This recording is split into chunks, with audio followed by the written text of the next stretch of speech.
Q Review, print speaking to the blind, celebrating 40 years of audio newspaper production. Welcome to this week's edition of the National Podcast, recorded at the Bishopbriggs Media Centre by our amazing volunteers. You can get in touch with us via Facebook, Twitter or Instagram using @QuenReview, that is @symbol CUEANDREVIEW. You can also contact us directly by emailing information@quenreview.com. That is INFORMATION @ CUEANDREVIEW.com, or by calling 0141 772 3976. That's 0141 772 3976. This is from the National on Friday the 28th of June from the news section. Blair Drummond Safari Park welcomes birth of 3 tiny meerkats. This article is written by Alistair Ferguson. 3 tiny meerkat pups have been born at a Scottish safari park after a tense start to their lives. Blair Drummond Safari and Adventure Park have announced the joyful arrival of 3 meerkat pups to parents Cardi B and Biggie. The pups join their 3 older siblings who were born last summer in the parents' first litter. The meerkat family faced an unexpected challenge when temperatures dropped much lower than normal as the park's keepers grew concerned when they found one of the pups appearing lifeless. The keepers had to act quickly and brought the family indoors. Animal Collections Manager Christine Fennessy-Alexander warmed the lifeless pup by holding it against her skin for around 5 minutes until the pup remarkably began to show signs of life. The little pup was then placed under a heat lamp for an hour and was given a few doses of critical care and then made a miraculous recovery. It was a tense moment, but the pup showed incredible resilience. We are all relieved and delighted by its recovery, Alexander said. Meerkats are born blind, deaf, and nearly bald underground and are looked after by their parents to keep them safe from predators. For the first 10 days, the pup's eyes and ears remain closed, but soon they will open and the youngsters will be able to explore their surroundings. Their siblings also share the duty of raising the pups with their parents, as meerkats are known for their strong social bonds. Carolyn Booth, the dedicated Pets Farm team leader, said, "Thanks to the quick actions of the team, we were luckily able to ensure the survival of all 3 pups. It's wonderful to see this little family grow, and we are happy to report that all members are pitching in to take care of the little ones. As the pups begin to explore their surroundings, we can see that they are growing more confident by the day." For anyone who wants to keep up to date with the pups at Blair Drummond Safari Park, they can follow their progress on their social media platforms. That article was written by Alistair Ferguson. This is from the National on Friday the 28th of June, from the news section. Census reveals size of Scotland's LGBT community for first time. This article is written by Alistair Ferguson.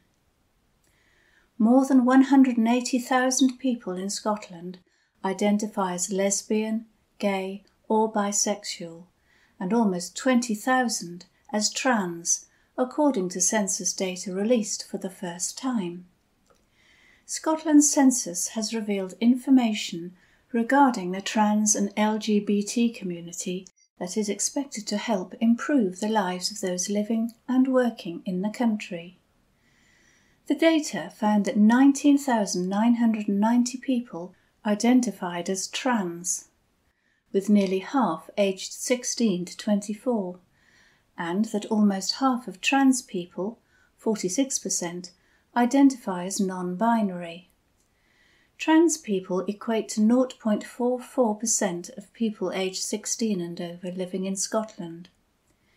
The census found that there were 183,860 LGB people in Scotland, which equates to around 4% of people aged 16 and over. In comparison with the rest of the UK, Scotland's figures are higher, as England and Wales recorded 3.2% of people aged 16 and over were LGB and 2.1% in Northern Ireland.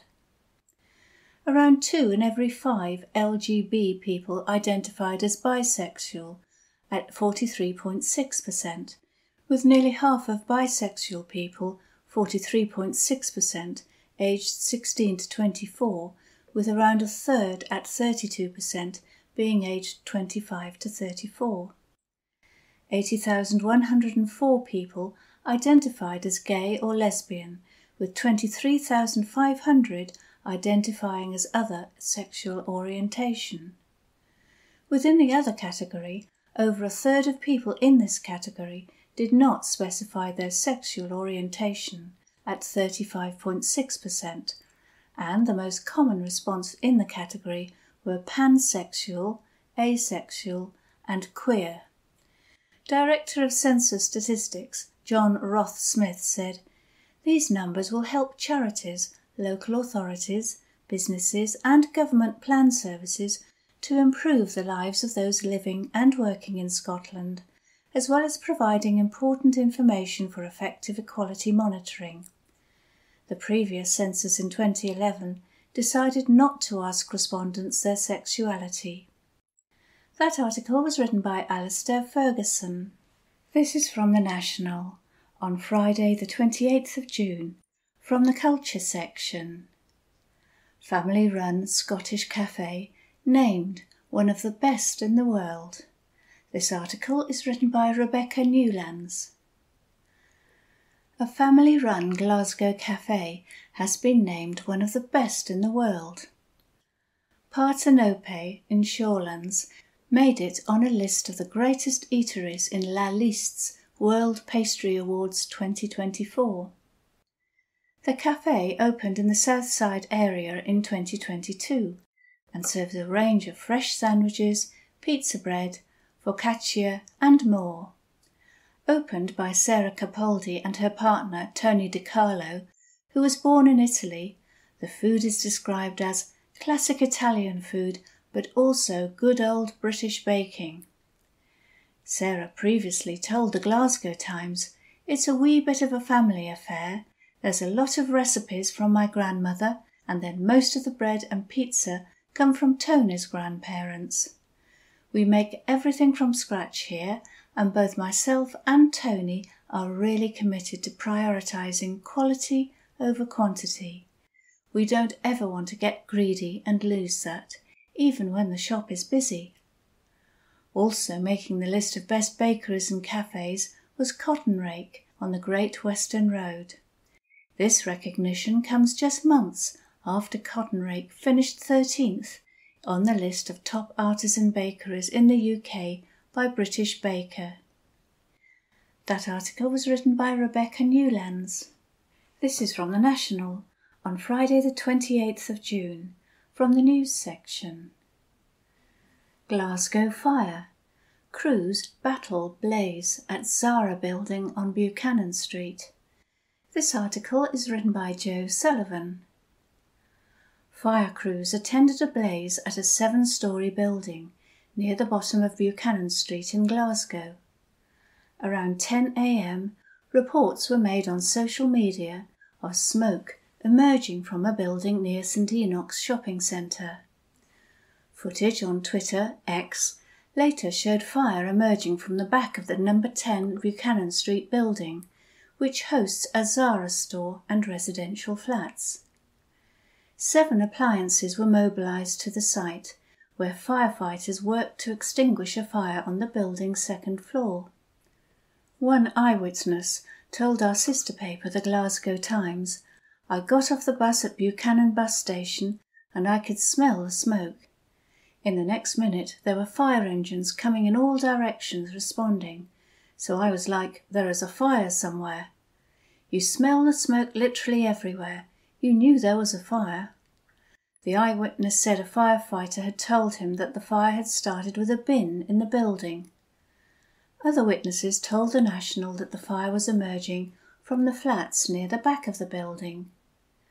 Fire crews were winding up their equipment around 11:10 a.m. A Scottish Fire and Rescue Service spokesperson said, "We were alerted at 9:40 a.m. on Thursday the 27th of June to reports of a fire within a 7-storey building in Glasgow. Operations Control mobilised 7 appliances to the city's Buchanan Street, where firefighters were met by a fire within the building's 2nd floor. The fire has now been extinguished, and 3 appliances currently remain on scene with crews working to make the area safe. There are no reported casualties." That article was written by Joe Sullivan. This is from the National on Friday the 28th of June, from the news section. SNP face internal pressure over STUC general election pledges. This article is written by Zander Eliards.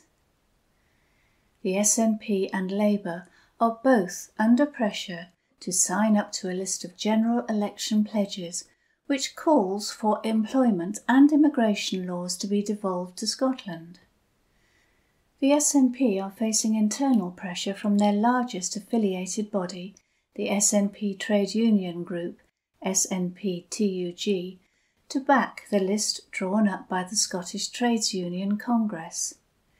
The STUC represents more than 500,000 trade unionists in Scotland and has called on all general election candidates to sign up to 6 policy pledges.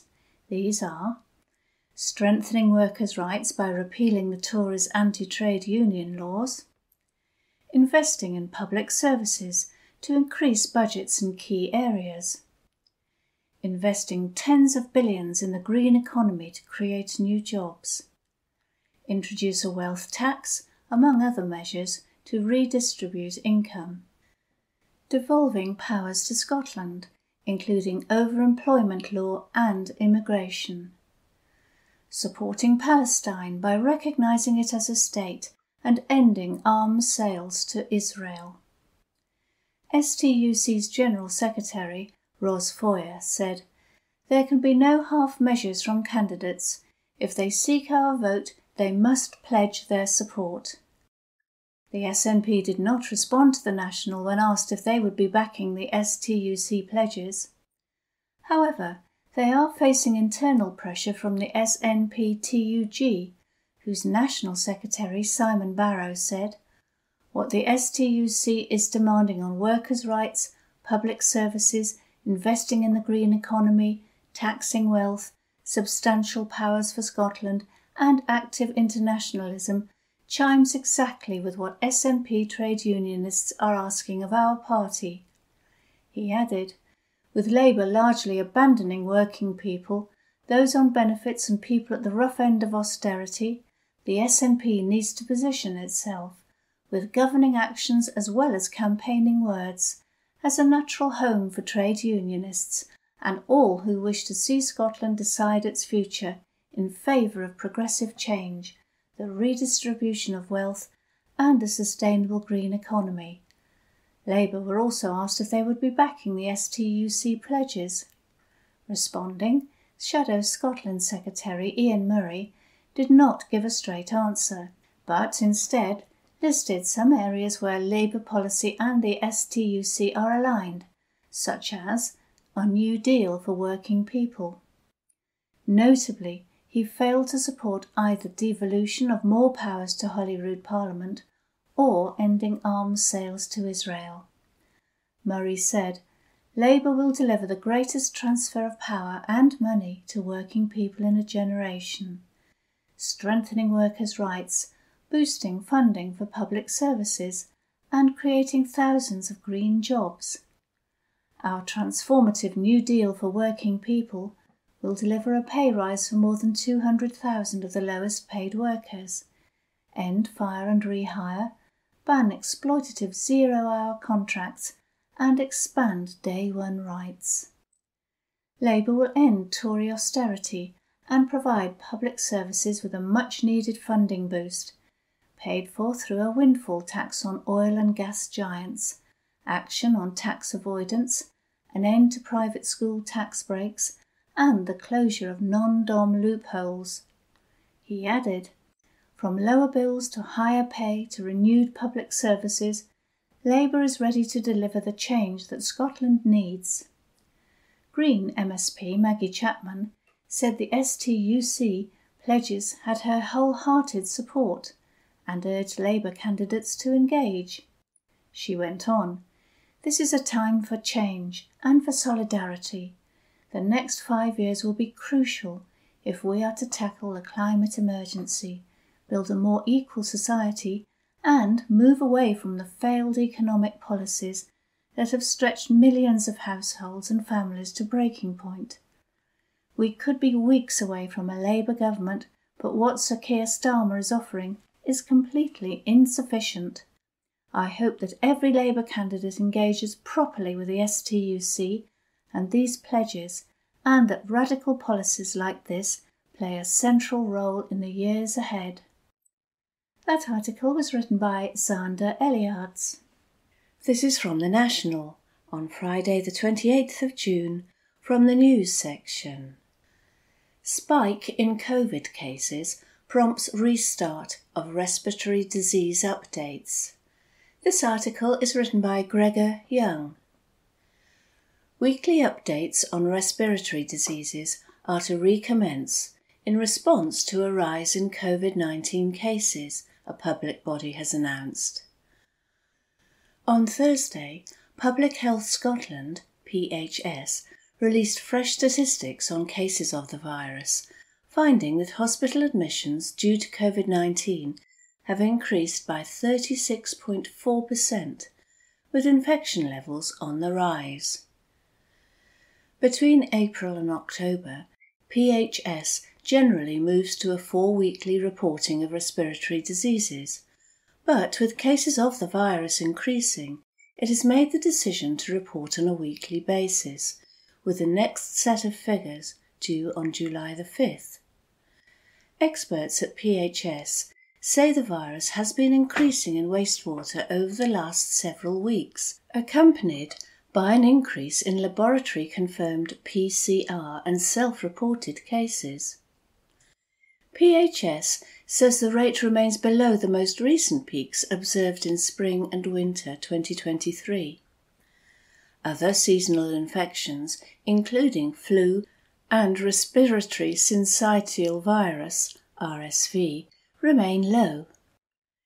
In an effort to lower the number of COVID-19 cases, the PHS said on its website, "Maintaining proper hand and respiratory hygiene can help protect against numerous common viruses.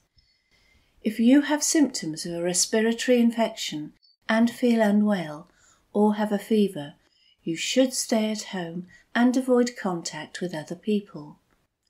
That article was written by Gregor Young. This is from The National on Friday the 28th of June from the comments section. Why Keir Starmer has a serious problem in Scotland. This article is written by Professor Richard Murphy. In principle, this should be a good election for Labour to win. In contrast, it can very easily be argued that the elections in both 2017 and 2019 did not provide great opportunities for Labour. The first was because whoever won that election had to face the reality of delivering the poison chalice of Brexit. In 2019, although no one knew it at the time, COVID presented the winner with a second poison chalice. There can be no doubt that the Tories failed every test they faced, but it was also true that they had to play difficult hands on both occasions. The 2024 general election is quite different. There is no doubt that the economy is in a mess, but as the inevitable winner of this election, Labour does have the golden opportunity to suggest, as the Tories did in 2010, that their predecessors were entirely responsible for this, whether that is true or not. A mess of this sort also presents a winning party with real opportunity. Presuming that Labour does not make things any worse, which possibility cannot be ruled out at present, given the absurd economic policies that Rachel Reeves has imposed on her party, the claim that things can only get better should almost certainly be true during the next Parliament. It would require dogmatic foolishness to prevent that happening, although Labour would appear to be possessed of plenty of that. If only it dropped its right-wing economics, Labour should be a dead cert to keep its majority in 2029. I am not convinced that it will, though. Partly that's due to its dedication to the economics of austerity, of which people have long grown tired. There are other issues as well. For example, the far right is undoubtedly increasing in popularity, reflecting a broader move in that direction across Europe. Labour has to address the problems of alienation, felt most strongly outside cities, if it is to have any hope of reversing this trend. So far it has no policies that might achieve this goal. Things are not looking good for it on that issue then. In Scotland, the problems for Labour are even more apparent. The SNP might have created much of its own present misfortune, much as the Tories have also done, but whatever the Labour leadership might think, that has not created deep-seated support for what Labour is planning.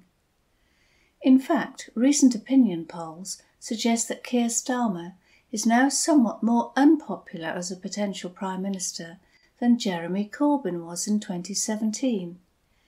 He is, in fact, likely to be the most unpopular person to assume the job of Prime Minister ever if he is elected to it in a week's time. I think that this is reflected in voting intentions in Scotland. People might be willing to vote Labour to get rid of the Tories this time and give the SNP a miss whilst doing so.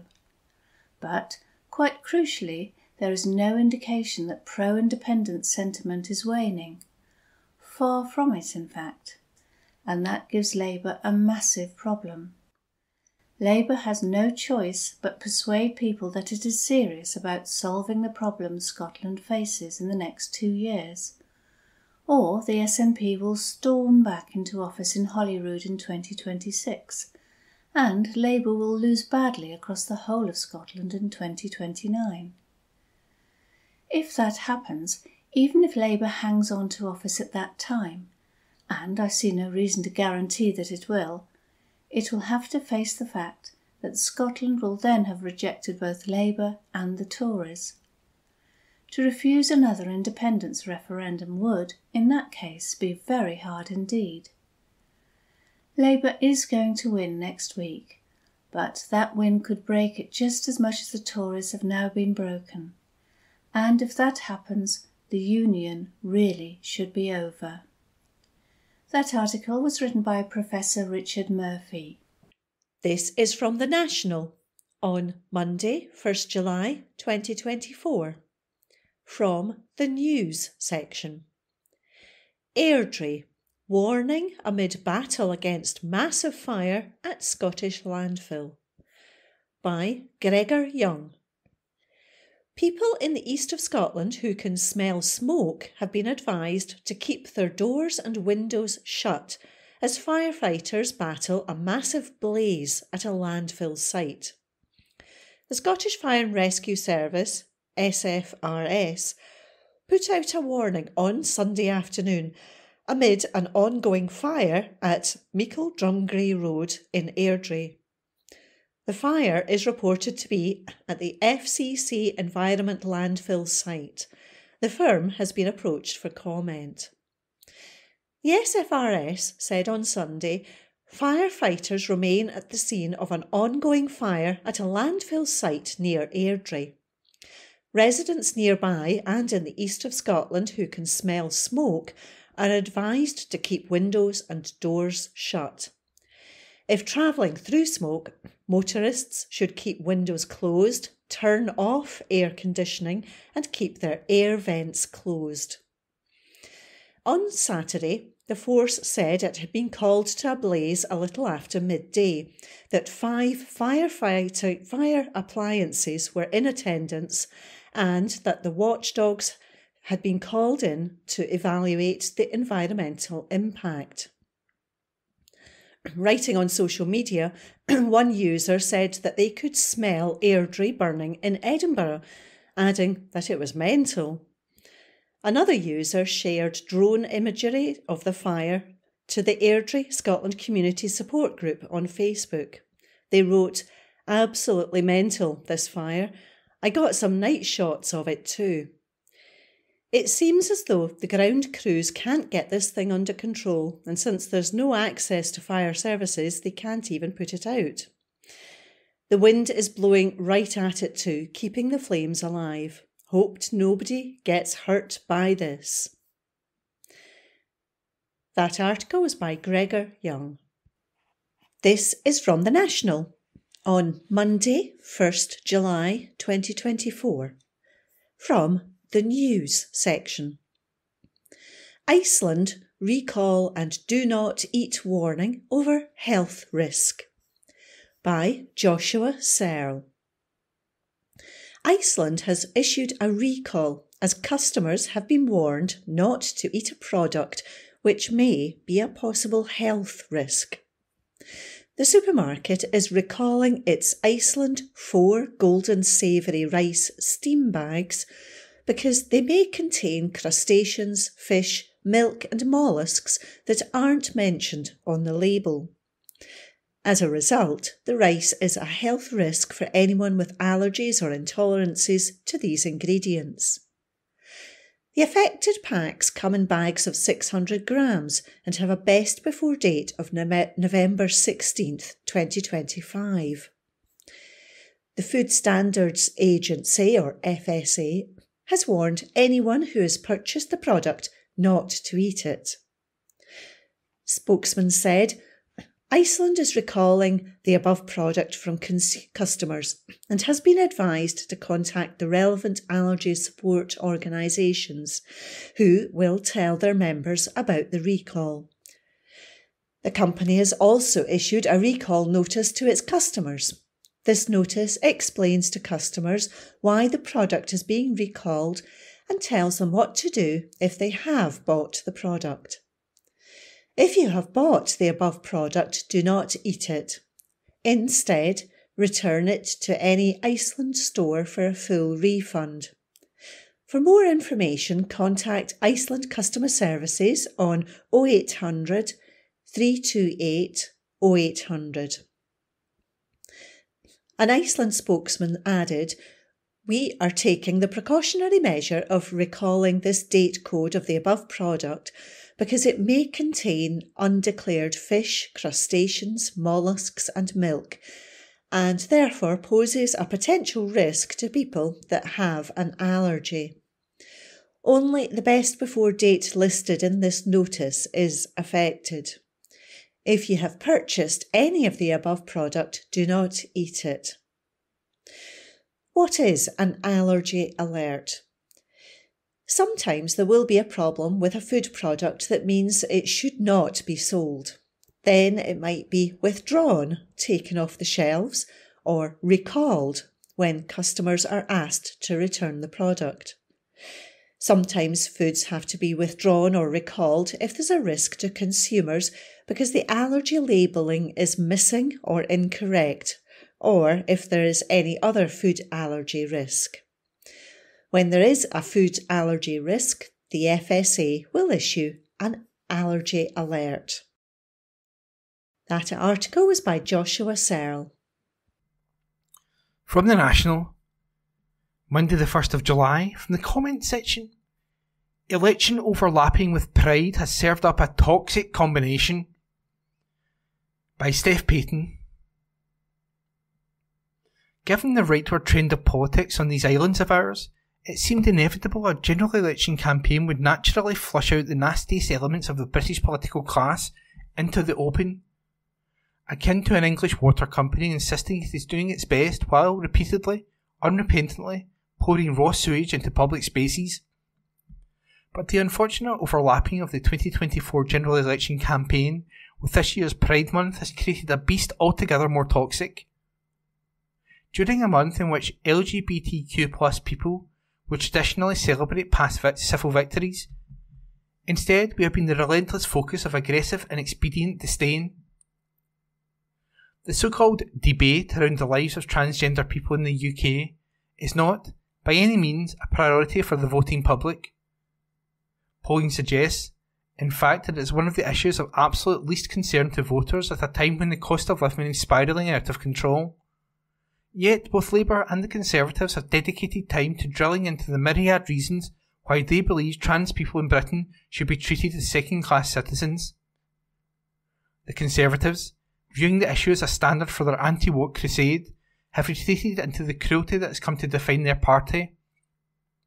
Labour, on the other hand, have tangled themselves up in trying to say enough to keep the LGBTQ+ community on board, while wholly centering the gender-critical narrative that trans people effectively pose a threat to the public in one manner or another. In the past month, Keir Starmer has effectively committed to a new Section 28 style ban on schools being able to teach that trans people exist to students, some of whom will be trans themselves. He has brandished such acknowledgements of reality as an ideology, much like how the Tories used the threats of a gay agenda to block the teaching of queer identities before then. He has disregarded experts in favour of reaching out to millionaires like J.K. Rowling who, let's be frank, have no expertise or even basic empathy when it comes to the subject. Despite its unpopularity in the real world, outside of the gotcha questions of right-wing pundits, Starmer and Sunak alike have used my community as a political football, appealing to a minority group of hacks and anti-trans activists whose access to media and influence far outweighs their numbers. Having let this beast out of the cage, it isn't a topic they could have avoided even if they wanted to. And through every headline and guddled manifesto commitment, the voices of trans people are entirely absent. Not that it hasn't stopped us from being blamed for constantly being in the spotlight. Believe me, I'd rather we weren't written about so obsessively too. We are expected to sit at the sidelines as our lives and identities are discussed by bullish commentators with barely a passing understanding of the subjects they obsessively discuss. And more than that, they expect us to be polite and even while they disgustingly liking us, to sexual predators. In its lengthy breakdown of where each party stands on women's rights and gender identity, the BBC frames each party's stances solely through the lens of gender-critical campaigners. There is no question raised over the false claim that the trans rights and women's rights are in conflict. And in Labour's noted paragraphs, the writer dedicates a significant portion to Rowling's interventions in the debate and her criticisms of Starmer.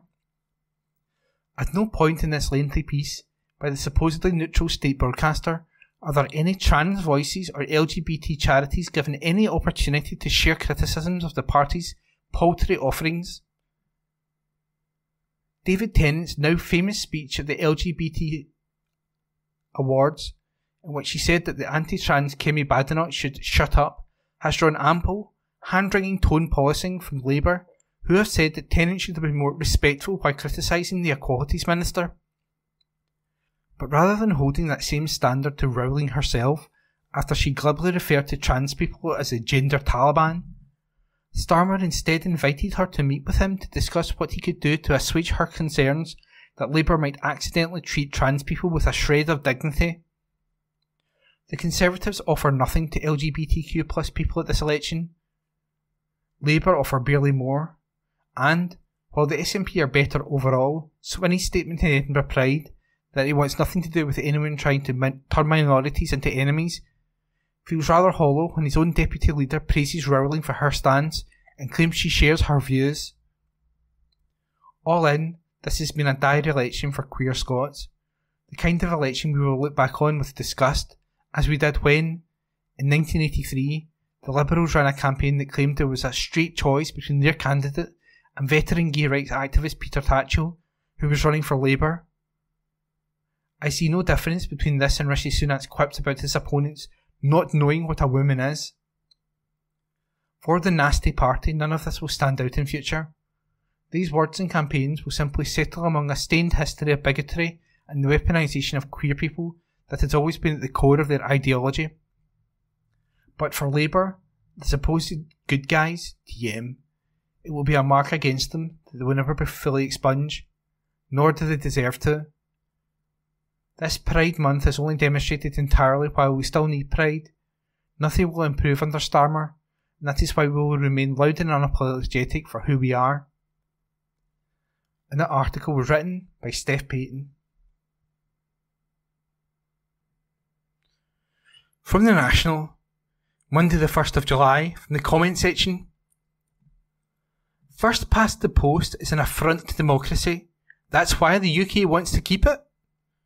By Craig DL.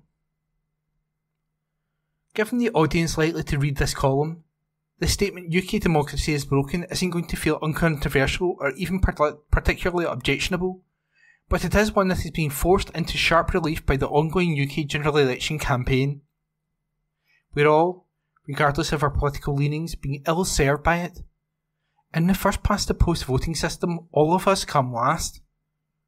This column started by considering the claims that the UK Labour Party are eyeing the potential of winning a supermajority after Thursday, with the loudest complainants of such a result being those in Conservative circles. Understandably so, as it would mean Labour winning a majority so large that they can't possibly be challenged by the opposition.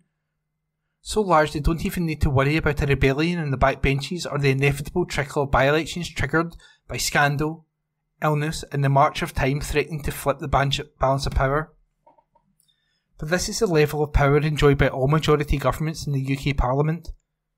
Having just a single vote above 50% of the House of Commons grants 100% of the power, and nothing, not even opposition in the House of Lords, can stop them doing what they want. Unlike countries with written constitutions that require a higher level of scrutiny to change, even laws that require a supermajority can be overridden or replaced with a simple 50% plus one majority. One seat is as good as 100. But if the Tories in particular are concerned that absolute power might be held by someone who isn't them, they'll be campaigning to change it, won't they? Not a chance. In fact, their manifesto contains a commitment to upholding the first past the post, FPTP, voting system that creates this inequality. No, they don't want Labour to have absolute power, but the only thing worse is the idea that a future Conservative government wouldn't have absolute power. Not that many of the other parties are much better here. Both the Lib Dems and Labour themselves are silent in the matter of vote reform, beyond a few tweaks around the rules governing who can vote in these broken elections. Absolute power would suit them just fine too. To their credit, the SNP do support change, but they support a shift to the single transferable vote, STV, system we currently use in council elections. This, too, is a play for power in its own way. Single transferable vote is better than first past the post, which is a low bar since first past the post is the least fair of all the electoral methods that retain the concept of being able to freely choose between multiple electable candidates. However, it still tends to result in the concentration of power between the largest parties. If first past the post tends to create a system of two main parties plus a few exceptions, single transferable vote tends to create a number of parties equal to the number of candidates in each ward, usually 3 to 5, and, since the SNP can reasonably be expected to place at least third in most wards in Scotland, yes, I can see that's why this suits them fine too. The UK should take inspiration from Germany and how their voting system works in the Bundestag. Voters in Scotland will already be relatively familiar with the German system, as it is very similar to the Scottish additional member system. The differences lie in the technical details, but it's notable that at almost every point of difference, the German system made a choice that favoured more and smaller parties, while Scotland chose to favour fewer and larger parties. Does Parliament start with the same number of constituency seats compared to list seats, or more? Can the Parliament expand to maintain proportionality, or are the number of seats fixed? In the case of a close result, will the final list seat tend to go to the smallest party in the running, or the largest? People who object to proportional representation tend to point at a small party they don't like, left or right wing, could be either, and say that we need to lock them out of power forever. But in addition to being the very antithesis of democracy, this simply doesn't work. What happens instead of a parliament of multiple small parties working in coalitions is that we see factions within the parties hiding in plain sight, doing the same jockeying and sometimes purging the other factions when they can. The insidious difference is that you, as a voter, will be claimed by all of those factions you vote for if you vote for the broader party. If your local candidate is of the left faction and you vote for them but the right faction of the party holds the power, you've given them your vote too. So where should you place your vote in this broken democratic system? Well, this isn't the column for that, I'm afraid, other than to say I have little personal affection for tactical voting. One of the consequences of first past the post is that so many voters have been convinced that their vote doesn't matter, so don't bother. But if Didn't Vote was a political party, it would have won 226 seats in 2019. Rather than voting for someone you don't believe in, vote for someone you do believe in and try to bring a non-voter with you to the polls to do the same. Change will only come when we make the status quo impossible, no matter how hard those who benefit from it try to keep things just the way they are. And that was a Voices article by Craig DL. From the National, Tuesday the 2nd of July, from the news section, BBC Scotland, John Swinney tells Kate Adams to stop interrupting, by Adam Robertson. John Swinney hit out at BBC host Kate Adams for continually interrupting him during a discussion on Scottish independence. The First Minister appeared on BBC Radio Scotland on Tuesday morning, where host Adams asked him what people have to do to tell you that they don't want independence. It comes ahead of this Thursday's general election, with Swinney previously saying that the SNP winning a majority of seats will trigger a process of negotiation within the UK government to bring about Scottish independence. Swinney told Adams that he believed the main issue was that people should have the choice to decide on Scotland's future. He said, "In 2021, we were told to go away and get a parliamentary majority in favour of an independence referendum if we wanted to demonstrate support for independence. We went away and we got that, and that parliamentary majority exists today, and I simply want it to be respected so that the people of Scotland who elected the Scottish Parliament in 2021 gave it a majority in support of a referendum on independence should have the opportunity to now see that delivered." As Swinney continued speaking, Adams interrupted to ask what would happen if the SNP lost a stack of seats. The First Minister again replied to say what it means is, "I want the democratic views of the people of Scotland to be." Adams again interrupted to ask if the result on Thursday means nothing about independence. At this point Swinney replied, "Well, wait a minute, Kay. We're not going to get very far if you're just interrupting me all the time." The host replied to say she had seen people interrupting each other in leaders' debates, and that seems to be the way to do it. Swinney hit back and said, "Well, I think it's pretty purposeless, to be honest. I don't think the public like it. I think the public are fed up with the constant interruptions, so let me just set out my view. You asked me a question, which is how do people express their view about independence? I think they should express that in a referendum." He added that Scotland was promised the UK would retain its EU membership if people voted no in the referendum in 2014, but that this was no longer the case due to Brexit. And that report was by Adam Robertson, and it was read by me, Ian McKenna. From the National, Tuesday the 2nd of July, from the politics section, John Swinney hits out as Rishi Sunak dismisses disenfranchised Scots. Article by Xander Eliards. John Swinney has reacted with fury after Downing Street dismissed concerns about Scottish voters being disenfranchised due to problems with postal voting. The First Minister said Westminster was aiming to make it even harder to exercise the right to vote after raising concerns that holding the general election in the Scottish school holidays would have a negative impact. The Westminster election is to be held to July the 4th, after all but 2 of Scotland's local authorities have broken up for the school holidays, and some Scots who have travelled abroad will not be able to vote as they left before receiving a postal vote.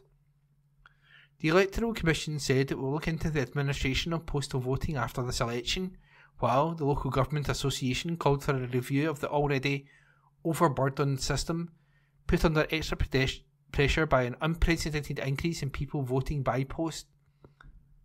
Swinney said the impact of the timing of the election combined with the delays in postal votes being sent out should raise concerns, as some Scottish voters would effectively be disenfranchised. Asked whether the Prime Minister shared Swinney's concerns, the Tory leader's official spokesperson told reporters on Monday, "No. We are aware of some concerns around the printing and delivery of postal ballot packs in some areas," they added. The dismissive response was condemned by the First Minister on Tuesday. Swinney said, "For the Prime Minister to dismiss and ignore the concerns of Scottish voters who are being denied their right to vote is a democratic disgrace. For voters in Scotland who will get the chance to vote on Thursday, it's one more reason to give this Prime Minister and the Tories the democratic drubbing they so richly deserve." Ever since this election was called, the SNP has been sounding the alarm over the potential disenfranchisement of Scottish voters due to its timing during the Scottish school holidays. Unfortunately, those warnings have now come to pass. The SNP have sought to protect our democracy at every turn, in the face of Westminster seeking to make the right to vote even harder, with nonsensical voter ID rules acting as another impediment to making voters' voices heard. Scotland may be nothing more than an afterthought for Westminster, but on July the 4th you can vote for strong SNP MPs who will always put Scotland's interests first. Despite Sunak, Tory Postal Affairs Minister Kevin Hollinrig is urgently investigating the issues, Health Minister Maria Caulfield has said. The news comes as Stephen Flynn, the SNP's leader at Westminster, said that the postal voting system needs huge reform. "I've had numerous emails from people who have not received their postal ballot. That's simply not good enough," he said. "You know, we warned the Prime Minister of this when it became apparent that he was going to choose the election date because, of course, for a huge majority of people of Scotland, it's now the school holidays. People are away on holiday. If their postal vote doesn't land in time, they're now disenfranchised from this election. They're not able to vote for who they want to represent them at Westminster, whether that's the SNP or otherwise. That's simply not good enough." Labour leader Sir Keir Starmer has said that he is concerned about the delays to postal votes disenfranchising people. "It is really important in this election that every single person has the ability to vote," he said, calling for action from all of us on a non-party political basis. And that report was by Xander Eliards. From the National, Tuesday the 2nd of July, from the news section, Oban, family pay tribute to much loved Yes biker. Report by Adam Robertson. The family of a man who died after being hit by a lorry in Oban have paid tribute to a much-loved brother and uncle. Douglas MacArthur, 58, was found at the side of the A85 in the Pennyfewer area around 1:55 a.m. on Thursday, June 27th.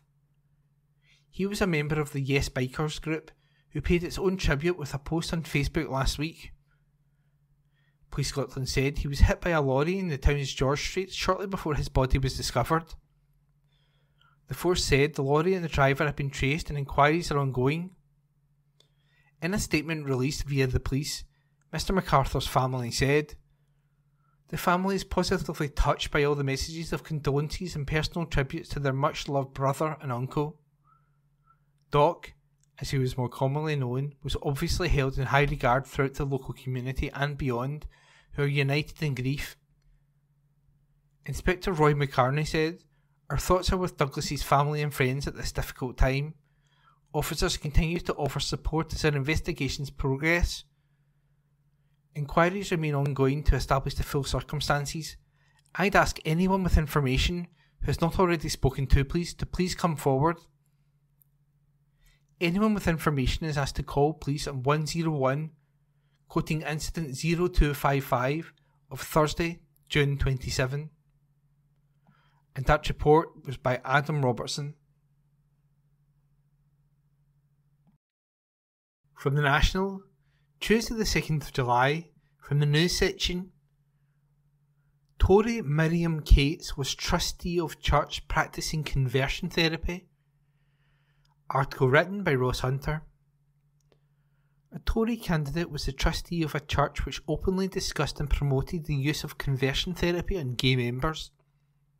Between 2003 and 2018, Miriam Cates was a member of the St Thomas Philadelphia Church in Sheffield and acted as a trustee between 2016 and 2018.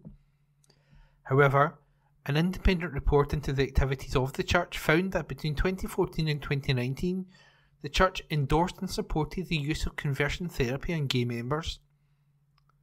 Conversion therapy refers to practices which seek to change or repress a person's sexuality or gender identity. The charity Bernardo's carried out an investigation into the St Thomas Philadelphia Church at the request of the Church of England's Diocese of Sheffield after Matt Draper, a gay man and former member of the church, said he was a victim of an exorcism there in 2014. However, the report found that it was openly discussed within the church during Kate's time as a member and some of her time as a trustee. The culture of the church in 2014 was one in which the presence of evil spirits and ungodly soul ties were believed to be the cause of homosexual thoughts, feelings and behaviour, and prayers of deliverance for homosexuals were not uncommon, it read. While gay members were welcomed into the church during Kate's time as a member, the report found that there was a firm belief they would eventually understand the need to be transformed to live in accordance with biblical revelation and orthodox church teachings. Indeed, it found that so-called exorcisms being carried out by the church were often spoken about by church members, and on one occasion there were celebrations in the congregation because a parent stood up and spoke of an adult in their family who had been delivered from the sin of homosexuality. Social media posts from November 2012 suggest that Cates also attended a conference at the church, which Draper described as an exorcism training weekend. While Cates denied this description, she confirmed she had attended the conference, but had no recollection of the content of the seminars. A consultation on banning conversion therapies in Scotland was concluded by the Scottish Government earlier this year. Former UK Prime Minister Theresa May had promised a similar Westminster ban during her time in Number 10. However, this was eventually watered down to exclude transgender people before being dropped by the Conservative government entirely, partly due to the efforts of vocal opponents such as Cates. In a statement to the BBC, she said, "I do not and have never advocated for what is referred to as gay conversion therapy. I have never participated in such activities, and I was not aware, nor was there any way that I could have been aware of Mr. Draper's allegations, which were not, as far as I was aware, raised during the time that I was in the leadership of the church and only surfaced after I left." As a trustee and director of the charity behind the church between September 2016 and September 2018, Cates held safeguarding responsibilities for members. The Network Church Sheffield said, "We have accepted the outcomes of the first investigation and are saddened that 8 years ago one of our community was not cared for in the way we would have liked. We sincerely apologise to them for this. Whilst the leadership of the church has changed, we recognise there are significant lessons to be learned and we are determined to learn them." The Bishop of Sheffield, Dr. Pete Wilcox, said, "We apologise unreservedly to the survivor for the distress this has caused and to anyone else similarly affected by such practices in the past." The Diocese of Sheffield believes, along with the wider Church of England, that conversion therapy is unethical, potentially harmful, and has no place in the modern world. Any survivors or those with information about misconduct in church or church-related abuse must always feel free to come forward, knowing that they will be listened to in confidence. That report was written by Ross Hunter. From the National, Tuesday the 2nd of July, from the comment section. Ruth Wishart. Old age is not for sissies or for political leaders. By columnist Ruth Wishart. Here are some truths about ageing. Your body stops doing things it once never thought twice about. Your mind may still function fine, but the retrieval system slows down. I don't think modern politics is ready for a leader who says, "Hang on a minute, the name will come to me." As witness Joe Biden's confusing of the Mexican and Egyptian presidents. In last week's debate with Donald Trump on CNN, Biden said he beat Medicare instead of what he meant, that he had saved it. That is shocking, not least as it gives the odious Trump person a feedline he greedily grabbed. Yet, in a sense, Biden's Democratic Party has become a mirror image of the Republicans, in that nobody has the bottle to tell him unwelcome truths outside of the New York Times. Least of all, it seems, his wife. Jill Biden seems an entirely good thing, but she congratulated her husband post-debate as if her dimmest student had suddenly learned to spell. The next night, she invited the rally crowd to celebrate because Joe managed to navigate an autocue. It's a whole lot easier to read a speech than to respond spontaneously to unrehearsed questions, as last week dismally proved. As you age, your energy levels become irritatingly depleted. With something you once would have contemplated doing in a heartbeat, you start to calculate all kinds of odds as to what is realistically achievable. I am not as old as Joe Biden, but I am old enough to know that nobody gets a free pass as they age. Even if you encounter no serious health issues, and Biden has his 2 aneurysms, you will slow up in mind and body. That's a sad but certain fact of living and dying. I once had an elderly American friend who advised me, old age is not for sissies. She knew of what she spoke. She was mightily irritated when, on medical advice, her family relieved her of her car keys. Old age is not for political leaders either. Certainly not for the top job, which entails going toe-to-toe mentally with other prime ministers and presidents who may be half your age. Sure, they won't have the same experience to draw on, but neither will they forget where they are and why, as Biden appeared to at the D-Day family album shot. The awful truth is that no matter how many sharp-suited, smart young advisors surround you, there are many times when a president will be exposed to the full glare of global attention on his or her lonesome. "I know how to tell the truth," Biden said in the evening after the debate debacle. "I know right from wrong. I know how to get things done." You would hope so, in that you are president. And you would hope these qualities are not unique, even if your current opponent struggles to stay on nodding terms with the facts. Only Donald Trump seems able to make Boris Johnson seem truthful by comparison. Sadly, there is no American equivalent of the men in grey suits who can advise someone that it really would be best if they left the stage. No backbench committee to whom dissatisfied colleagues can dispatch notes of no confidence in the boss. Another rather dispiriting thought. Suppose Biden were to win again despite the current polling. He would take up office in his 80s and, if he survived, would be just 4 years off 90 at full term. Actuarially speaking, he might well not survive. In which case, the US would be handed a vice president with whom whom they seem even less enamoured. America has had reaps visited on them before. It's difficult to call any of them an unqualified success. One of them, Jack Kennedy's vice president, actually pulled out of going for a second term in the same year as the election. And whatever you think of Lyndon Baines Johnson, as he did pass historic civil rights legislation, he was considerably fitter when he quit than Joe Biden appears to be right now.